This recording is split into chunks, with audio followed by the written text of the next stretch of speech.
We are wicked wizards demanding the resurrection of the yellow and blackened bones of forgotten masters of horror, science fiction, fantasy, and beyond. Subscribe, comment, like, or I'll send the vampire Helen to rip your heart out.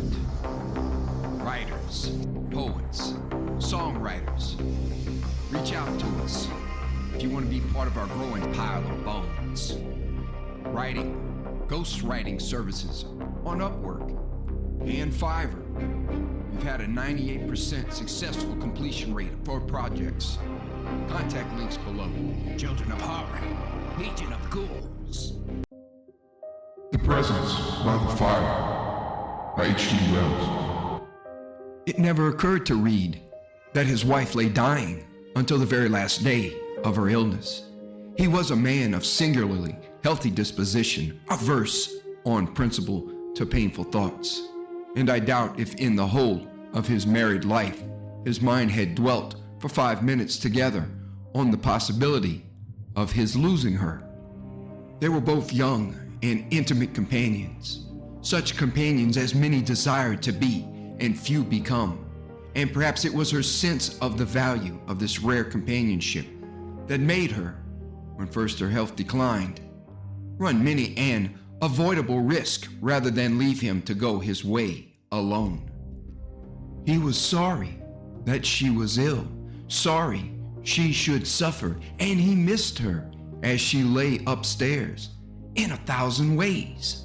But though the doctor was mindful to say all the preparatory phrases of his profession, and though her sister spoke as she conceived, quite plainly, it was as hard for him to understand that this was more than a temporary interruption of their life, as it would have been to believe that the sun would not rise again after tomorrow morning. The day before she died, he was restless, and after wandering about the house and taking a short walk, he occupied himself in planting out her evening primroses, a thing she had made a point of doing now for 10 springs in succession.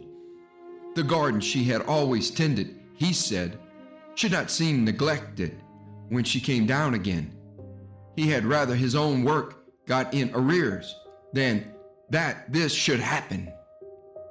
The first realization, when the doctor, finding all conventional euphemisms useless, told him the fact, at last in stark, plain words, stunned him. Even then, it is doubtful if he believed. He said not a word in answer, but the color left his face, and the lines about his mouth hardened, and he walked softly and with white, expressionless features into her room. He stood in the doorway and stared for a minute at her thin little features, with the eyes closed and 2 little lines between the brows, then went and knelt by the bed and looked closely into her face. She did not move until he touched her hair and very softly whispered her name. Then her eyes opened for a moment, and he saw that she knew him. Her lips moved, and it seemed that she whispered one of those foolish, tender little names that happy married folk delight in, inventing for one another. And then she gathered her strength, as if with an effort to speak distinctly. He bent mechanically and heard the last syllables of au revoir. For a moment, he did not clearly understand what the words were. That was all she said, and as for him, he answered not a word. He put his hand in hers, and she pressed it faintly, and then more faintly. He kissed her forehead with dry lips, and the little lines of pain there faded slowly into peace. For an hour they let him kneel until the end had come, and all that time he never stirred. Then they had to tap his shoulder to rouse him from his rigor. He got up slowly, bent over her for a moment, looking down into her tranquil face, and then allowed them to lead him away. That was how Reed parted from his wife, and for days after he behaved as a man who had been suddenly deprived of all initiative. He did no work. He went nowhere outside the house. He ate, drank, and slept mechanically, and he did not even seem to suffer actively. For the most part, he sat stupidly at his desk or wandered about the big garden, looking with dull eyes at the little green buds that were now swiftly opening all about him. Not a soul ventured to speak to him of his loss, albeit those who did not know him might have judged his mood one of absolute apathy. But nearly a week after the funeral, the floodgates of his sorrow were opened. Quite suddenly, the thing came upon him. Her sister heard him walk into the study and throw himself into a chair. Everything was still for a space, and then he sprang up again, and she heard him wailing, "Mary! Mary!" And then he ran, sobbing violently and stumbling along the passage to his room. It was grotesquely like a little child that had suddenly been hurt. He locked his door, and her sister, fearing what might happen, went along the passage. She thought of rapping at the door, but on second thoughts, she refrained. After listening a while, she went away. It was long after the first violence of his grief had passed that Reed first spoke of his feelings. He, who had been a matter-of-fact materialist, was converted, I found, to a belief in immortality by the pitiless logic of her uncompleted life. But I think it was an imperfect, a doubting belief even at the best. And to strengthen it, perhaps, he began to show a growing interest in the inquiries of those who are sifting whatever evidence there may be of the return of those who are dead. "For I want my wife now," said he. "I want her in this life. I want her about me, her comfort, her presence. What does it matter that I shall meet her again when I am changed and she is changed?" It was the dear trivialities, the little moments, the touch of her hand, the sound of her voice in the room with me, her distant singing in the garden, and her footfall on the stairs. "If I could believe that," he said. "If I could believe." And in that spirit, it was that he kept to the old home, and would scarcely bear that a thing within or without should be altered in any way. The white curtains that had been there the last autumn hung dirty in the windows, and the little desk that had been her own in the study stood there still, with the pen thrown down as he fancied she had left it. "Here, if anywhere," he said, "she is at home. Here, if anywhere, her presence lives." Her sister left him when a housekeeper was obtained, and he went on living there alone, working little and communicating for the most part with these dead memories. After a time, he loved nothing so much as to talk of her, and I think in those days that I was of service to him. He would take me about the house, pointing to this trivial thing and that, and telling me some little act of hers that he linked therewith, and he always spoke of her as one who still lived. "She does. So and so," he would say. "She likes. So and so." We would pace up and down the rich lawn of his house. "My wife is particularly fond of those big white lilies," he would say, "and this year they are finer than ever." So the summer passed and the autumn came. And one day late in the evening, he came to me, walking round the house and tapping at the French window of my study. And as he came in out of the night, I noticed how deadly white and sunken his face was, and how bright his eyes. "I have seen her," He said to me in a low, clear voice, "She has visited me. I knew she was watching me and near me. I have felt her presence for weeks and weeks, and now she has come." He was intensely excited, and it was some time before I could get any clear story from him.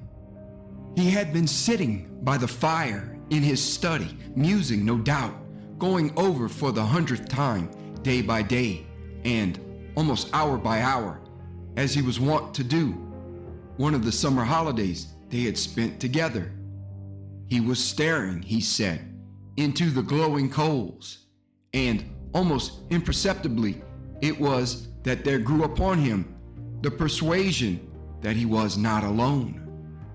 The thought took shape slowly in his mind, but with a strange quality of absolute conviction that she was sitting in the armchair in front of him, as she had done so often in the old days, and watching him a-dreaming. For a moment, he did not dare to look up, lest he should find this a mere delusion. Then slowly he raised his eyes. He was dimly aware of footsteps advancing along the passage. As he did so, a wave of bitter disappointment swept over him as he saw the chair was empty, and this incontinently gave place to a tumult of surprise and joyful emotion, for he saw her distinctly.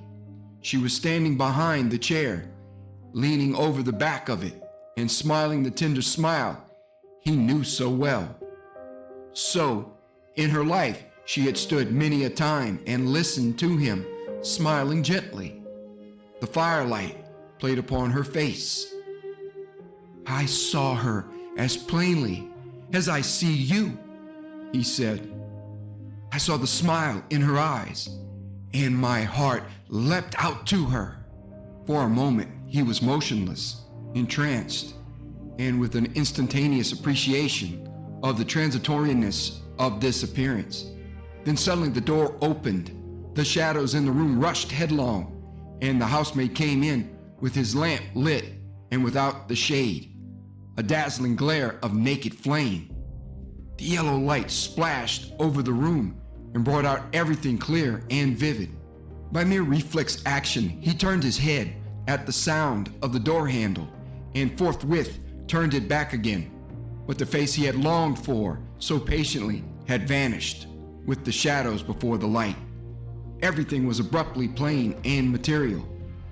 The girl replenished the fire, moved the armchair on one side, and took away the scuttle lining to refill it with coals. A curious bashfulness made Reed pretend to make notes at his table until these offices were accomplished. Then he looked across the fireplace again, and the room was empty. The sense of her presence, too, had gone. He called upon her name again and again, rubbed his eyes, and tried to force her return by concentrating his mind upon her, but nothing availed. He could see her no more.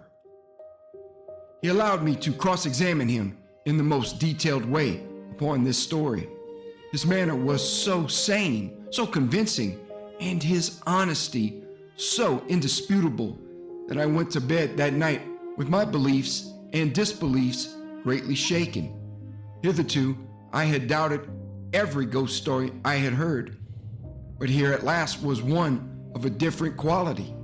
Indeed, I went to bed that night an unwilling convert to the belief in the phantasms of those who are dead and all that that belief implies.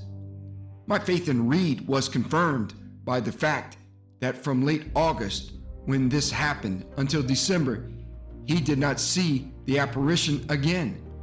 Had it been an hallucination begotten of his own intense brooding, it must inevitably have recurred.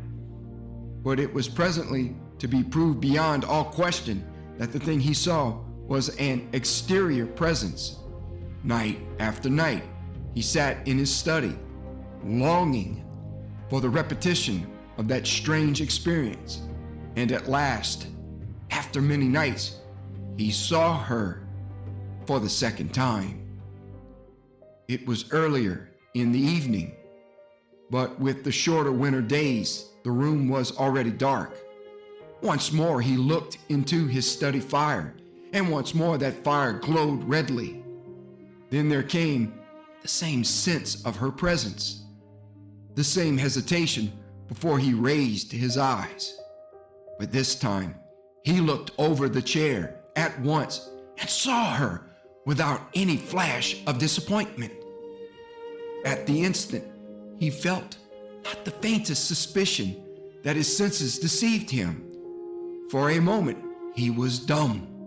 He was seized with an intense longing to touch her hand. Then came into his head some half-forgotten story that one must speak first to a spirit. He leant forward. "Mary," he said very softly, but she neither moved nor spoke. And then suddenly it seemed that she grew less distinct. "Mary," he whispered with a sudden pang of doubt. Her features grew unfamiliar. Then suddenly he rose to his feet, and as he did so, the making of the illusion was demonstrated. The high light on a vase that had been her cheek moved to the right. The shadow that had been her arm moved to the left. Few people realize how little we actually see of what is before our eyes. A patch of light, a patch of shadow, and all the rest our memory and our imagination supply. A chance grouping of dim forms in the dusky firelit study had furnished all the suggestion his longing senses had required. His eyes and his heart and the humor of chance had cheated him.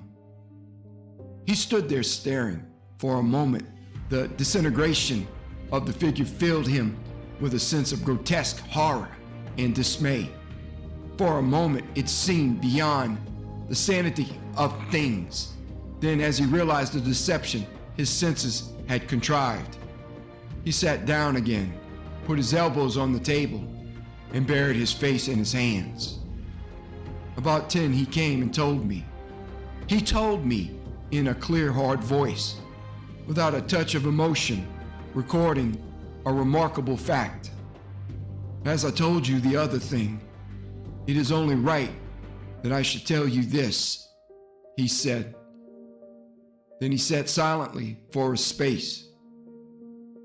"She will come no more," he said at last. "She will come no more." And suddenly he rose, and without a greeting, passed out into the night.